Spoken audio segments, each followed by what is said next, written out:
आज टू व्हीलरचा नाही तर बसचा प्रवास करायला लागला.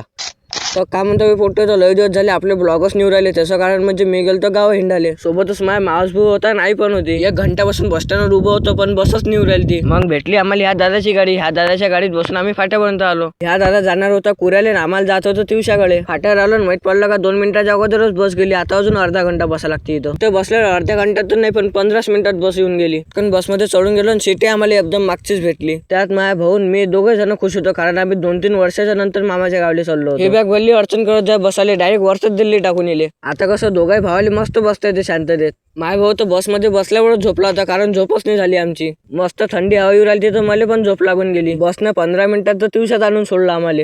हे वय पंच होती पण आम्हाला इथं नव्हतं उतरायचं. आम्हाला उतरायचं होतं डेपोत. सरळ निघालो डायरेक्ट येऊन पोहोचलो डेपोत. बॅगा काढल्या मग उतरायचं खाली कारण आम्हाला आता इथून दुसरी बस पकडायला. खाली उतरल्याबरोबर तर मला मोठी बाजी पोरगीच दिसली म्हणजेच काही माई बहीण दिसली. ह्या बसमधून उतरल्याबरोबर तर आमची दुसरी बस इथं तयारच होती. फटकन बसमध्ये चढून घेतलो. नशीब एवढं चांगलं का काहीच गर्दी नव्हती. सीटा पण मस्त होत्या. फटकन सीटवर बसून घेतलं. माय भाऊ मागं बसला तर मी समोर बसलो आईपाशी. आता इथून जायचं तर आम्हाला नागपूर. तेवढ्यात कंडावर आला आणि तो म्हणे डायरेक्ट 700 रुपये द्या म्हणे. आम्ही बसमध्ये तर बसलो होतो पण याचा विचारच नाही केला का याची तिकीट किती होईल म्हणून. जाऊ दे म्हटलं आई देऊन टाक 700 रुपये. आपल्याला मस्त शाही जाणं होते नागपुरात. बसने दुसरा स्टॉप घेतला तो म्हणजे तळेगावात. माय भाऊ डबल या बसमध्ये झोपला तर म्हटलं झोपून जा मी बी झोपतो कारण ह्या प्रवास 100 किलोमीटरचा आहे. आता आमचा माझ्या चॅनलचं डॅशबोर्ड चाललं मायनसमध्ये. त्याला आणायचं आपल्याला प्लसमध्ये. लवकरात लवकर फॉलो करून टाका. भेटू आपण पुढच्या ब्लॉगमध्ये. पुढचा ब्लॉग डायरेक्ट नागपूर मधला. फटाफट फॉलो करून टाका.